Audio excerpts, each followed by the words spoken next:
PSG가 공식 홈페이지를 통해서 루이스 엘리케 감독, 아슈라프 하키미, 비티냐, 누누 멘데스의 재계약을 발표했습니다. PSG는 우리는 엘리케 감독과 2027년까지 계약을 연장했다. 하키미, 비티냐, 멘데스는 2029년까지 재계약을 체결했다고 전했습니다.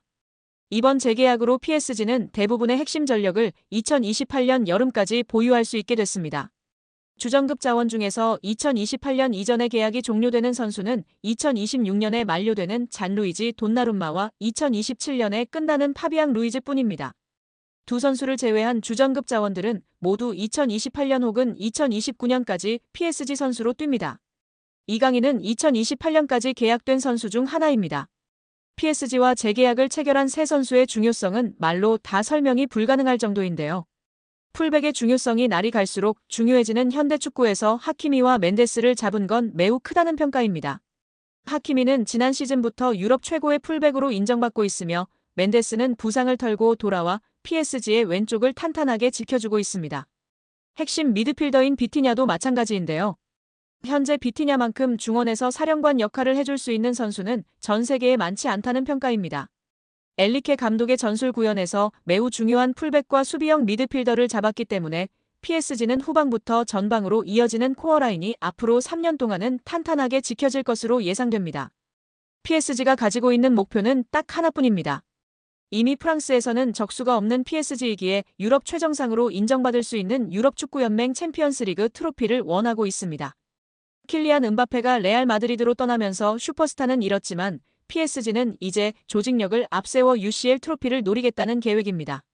슈퍼스타 위주의 영입에서 벗어나 팀에 융화되고 조직력을 올려줄 수 있는 어리고 유망한 자원을 집중적으로 영입하는 중입니다. 이강인도 이러한 방향성에서 영입된 선수 중 하나입니다. 핵심 자원들을 모두 붙잡았기 때문에 당분간 PSG는 전력 유출에 대해서 크게 걱정할 거리가 사라졌습니다.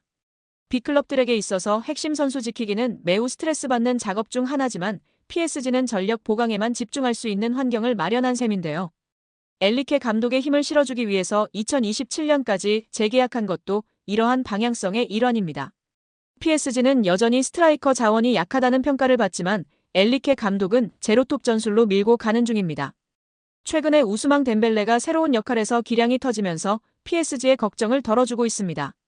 이강인과 함께 UCL 트로피를 노리려는 PSG의 계획이 차근차근 진행 중입니다. 토트넘에서 챔피언십 퀸즈파크 레인저스로 임대를 떠난 양민혁이 손흥민과 이강인에게 고마움을 표시해 관심을 모았습니다. 영국 TVR 풋볼은 유튜브 채널 슈퍼러브를 인용, 양민혁이 QPR로 임대를 가기 전 손흥민에게 받은 조언을 이야기했다고 전했습니다. 양민혁은 슈퍼러브를 통해 흥민이 형과는 당연히 같은 팀에서 같이 생활했다. 훈련이 끝나고 같이 밥 먹고 냉탕도 항상 같이 했다. 타지에서 같은 팀 선배로서 많은 도움을 주셨다면서 임대 가서도 다치지 말고 경험 많이 쌓고 돌아오라고 했다고 밝혔습니다. 양민혁은 지난 2024년 K리그 강원FC에서 고교생 신분임에도 38경기에서 12골 6도움으로 강한 인상을 남겼습니다. K리그 1 역사상 최초 고교생 신분으로 프로 선수가 된 양민혁은 시즌 중이던 지난해 7월 토트넘과 계약해 주목을 받았습니다. 아직 어린 선수다. 프리미어리그의 높은 수준에 적응하기 위해서는 시간이 필요하다는 포스테코글루 감독의 말처럼 양민혁의 토트넘 데뷔전은 좀처럼 쉽지 않았는데요. 손흥민도 양민혁에게 부담을 주지 말아달라고 당부한 뒤 양민혁은 K리그 첫 시즌 12골과 도움을 많이 기록했고 밝고 두려움이 없는 선수라고 간주했습니다. 또 그는 양민혁이 팀에 합류하게 돼 기대되며 내가 도울 수 있는 부분은 돕고 싶지만 압박을 주지 않아야 한다면서 축구가 그에게 가장 중요하다고 덧붙이기도 했습니다. 결국 양민혁은 경험을 쌓기 위해 QPR로 임대 이적하기로 했습니다. 요한 랑게 토트넘 테크니컬 디렉터는 제게 있어 임대 시장은 선수들의 성장에 있어 매우 중요한 단계라면서 프리미어리그 데뷔를 한 선수들의 80% 이상이 임대를 경험했다고 밝혔습니다. 양민혁은 이강인의 이름도 언급했는데요.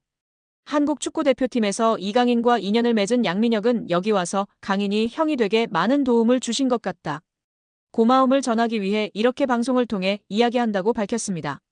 이어 형이 새해에 먼저 연락을 주셨다. 선배가 후배에게 먼저 연락 주기가 쉽지 않다면서 강인 이 형이 왔는데 어려움은 없냐. 자신감 가지고 너 하고 싶은 대로 하면 분명. 내가 좋은 위치에 원하는 위치에 갈 수 있다 등의 조언을 많이 해줬다고 마워했습니다. 양민혁은 국가대표팀에서 잠깐 봤는데도 기억해주고 정말 잘 챙겨줘서 너무 감사하다고 덧붙여 이강인에 대한 감사도 잊지 않았습니다. 올 시즌 이강인은 PSG에서 팀 내 득점 순위 3위에 올라와 있습니다. 우스만 덴벨레와 브래들리 바르콜라를 제외하고는 이강인이 가장 높은 득점력을 뽐내고 있습니다. 미드필더 포지션도 함께 수행하기 때문에 득점 순위 3위는 놀라운 기록입니다. 이와 더불어 팀 내 도움 순위와 공격 포인트 순위에서도 3위를 기록하면서 공격의 핵심으로 분류되고 있습니다. 특히 기회 창출에서 이강인은 팀 내 최고 수준의 기록을 보유했는데요. 기회 창출이 45회로 2위인 덴벨레보다 높았고 빅찬스 창출도 12회로 팀 내 최고인 상황입니다. 음바페 없는 PSG의 왕은 덴벨레인 줄 알았는데 뚜껑을 열어보니 이강인이었습니다. 여기에 펩 과르디올라 감독도 칭찬을 아끼지 않았는데요. 지난 챔스 경기 후 그는 PSG가 더 나았다. 가짜 9번으로 뛴 미드필더 선수가 한 명 더 많았고 그를 압박하기 어려웠다.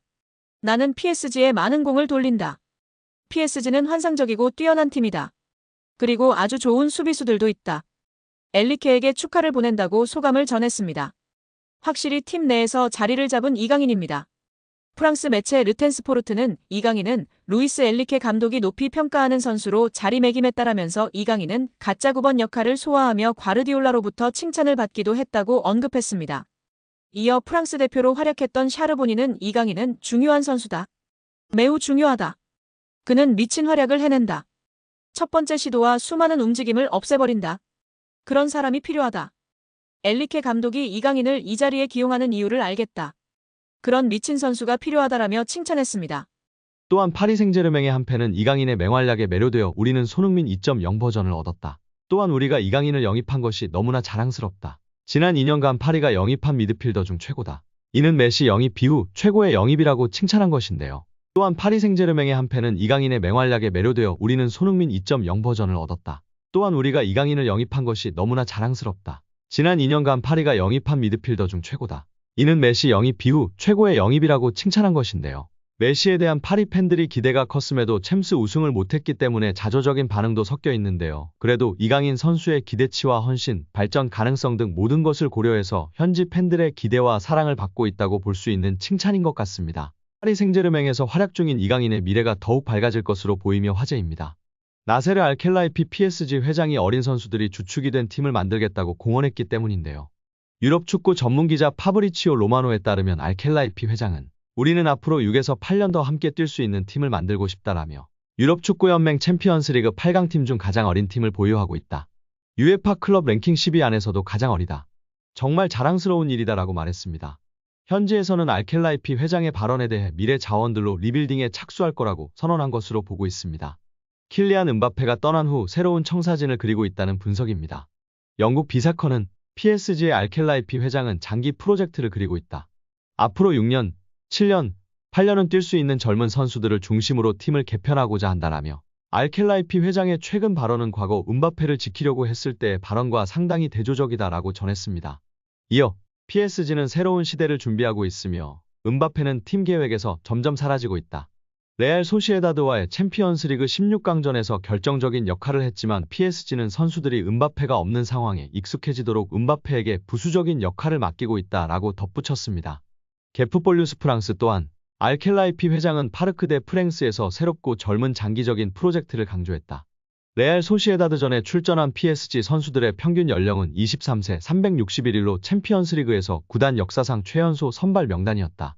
경기 후에도 알켈라이피 회장은 라커룸을 찾아가 선수들에게 부담 갖지 말라고 격려했다라며 현재 PSG가 리빌딩에 돌입했다고 설명했습니다. PSG의 최대 목표는 챔피언스리그 우승입니다. 프랑스 내에서는 적수가 없지만 유럽 무대에서는 힘을 쓰지 못했는데요. 2019년도 시즌 준우승이 가장 좋은 성적이었습니다. 알켈라이피 회장은 급하게 도전할 생각이 없습니다. 시간이 조금 걸리더라도 미래를 보장할 수 있는 선수들로 팀을 만들어 계속 도전하겠다는 입장입니다. RMC 스포츠에 따르면 알켈라이피 회장은 선수들은 매 경기 승리를 원하지만 현실적이어야 한다. 우리는 팀을 구성하는 과정에 있으며 선수들 대부분이 어리다. 새로운 팀을 만드는 과정이기 때문에 쉽지 않다라며 팀을 만들었다고 해도 선수들이 준비가 된 것은 아니다라며 충분히 기다릴 필요가 있다고 강조했습니다. 회장이 직접 젊은 선수들로 개편하겠다는 뜻을 밝힌 만큼 이강인의 미래도 좀 더 밝아질 것으로 기대되고 있습니다. 2001년생 이강인은 얼마 전 23번째 생일을 맞았습니다. 알켈라이피 회장이 언급한 6에서 8년 동안 활약할 수 있는 선수에 부합하는 나이대입니다.